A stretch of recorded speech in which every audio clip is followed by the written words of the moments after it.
আপনার এত দলিল লাগে নবীকে ভালোবাসতে, এত দলিল লাগে নবীকে ভালোবাসতে, আপনার এত দলিল লাগে। দলিল দরকার আমার।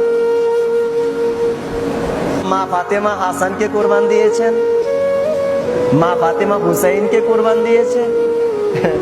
আপনারা শুনেছেন ওই যে ইসমাইল আলাইহিস সালাতু ওয়াস সালামের কোরবান শুনেছেন, মা ফাতেমার কোরবান শুনেন নাই। কানজুল উম্মালের ভিতরে বর্ণনা করা হচ্ছে, মদিনা শরীফ থেকে সামান্য দূরে একটা পাহাড়ের নাম গারে সিজদা, সেজদার পাহাড়। রাসূলুল্লাহ ওই পাহাড়ে একটানা 3টা দিন উম্মতের ব্যথায়, উম্মতের বেদনায়, উম্মতের চিন্তায়, নাজাতের চিন্তায় একটানা 3 দিন সেজদায় পড়েছিলেন। কার জন্য? আপনার জন্য, আমার জন্য। সেই রাসূলকে ভালোবাসতে গিয়ে আজকে আপনার এত দলিল লাগে, এত দলিল লাগে আপনার। অথচ ওই রাসূলুল্লাহ 3টা দিন সেজদায় পড়ে আছেন শুধু আপনার জন্য। রাসূলে পাকের কোনো গুনাহ নাই। যে বলবে গুনাহ আছে, ইমানের দাবি সে কাফের। রাসূলে পাক আগে থেকেই সাইয়্যিদুল মুরসালিন, আমলের দ্বারা হন নাই। তো সেজদায় পড়ে আছেন কেন? আপনার জন্য। উহুদে মার খান কেন? আপনার জন্য।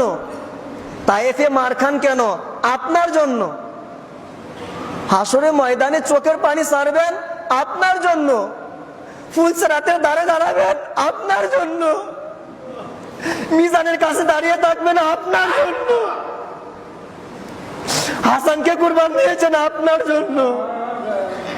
আপনার এত দলিল লাগে নবীকে ভালোবাসতে, এত দলিল লাগে নবীকে ভালোবাসতে, আপনার এত দলিল লাগে। দলিল দরকার আমার।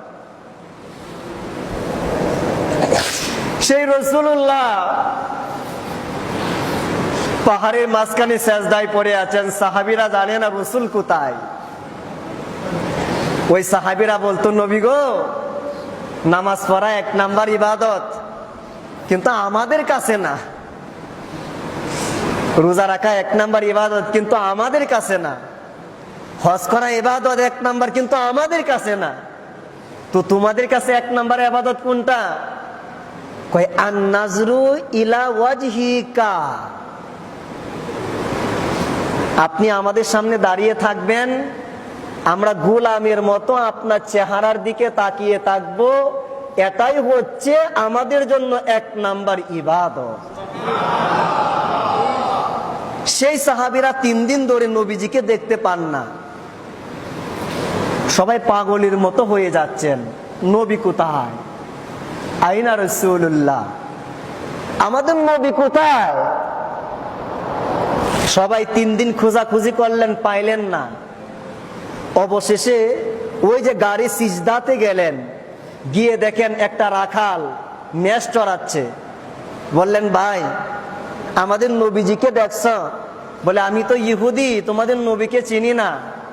তবে গত 3টা দিন ধরে এই 2 পাহাড়ের মাঝখানে একজন মানুষ সিজদায় পড়ে আছেন। ওনার কান্নাকাটির কারণে আমার মেষগুলা ঘাস খাইতেছে না, এত পরিমাণ কান্না। যাও গিয়ে দেখো উনি কে। সাহাবীরা গিয়ে দেখলেন যে উনি আর কেউ নয়, উনি হচ্ছেন মুহাম্মাদুর, বলেন না মুহাম্মাদুর রাসূলুল্লাহ সাল্লাল্লাহু আলাইহি ওয়া আলিহি ওয়াসাল্লাম। গিয়ে দেখলেন রাসূলুল্লাহ। সবাই কাকুতি মিনতি, নবী গো সেজদা থেকে মাথা তুলেন, তুলেন, আমরা আর পারতেছি না, বাড়িতে চলেন, একটু আমাদের দিদার দেন। কিন্তু নবীজি সেজদা থেকে মাথা তুলতেছেন না, কারণ সেজদায় পড়ে আছেন উম্মতের জন্য। যতক্ষণ না পর্যন্ত উম্মতের ডিক্লারেশন না আসবে, ফয়সালা না হবে, ততক্ষণ পর্যন্ত নবী আমার সেজদা থেকে মাথা তুলবেন না। সাহাবীরা বললেন, ইয়া রাসূলুল্লাহ, আমরা আপনার উম্মতের জন্য কুরবান হয়ে গেলাম, মাথা তোলেন। নবী আমার সেজদা থেকে মাথা তুললেন না। 250 বছরের সাহাবী সালমান ফার্সি হুজুর পাক, উনি বললেন, তোমরা চেষ্টা করলে সম্ভব নয়, কিন্তু মা ফাতেমা ডাক দিলে নবী আমার সেজদা থেকে মাথা তুলবে। সুবহানাল্লাহ বলে। সালমান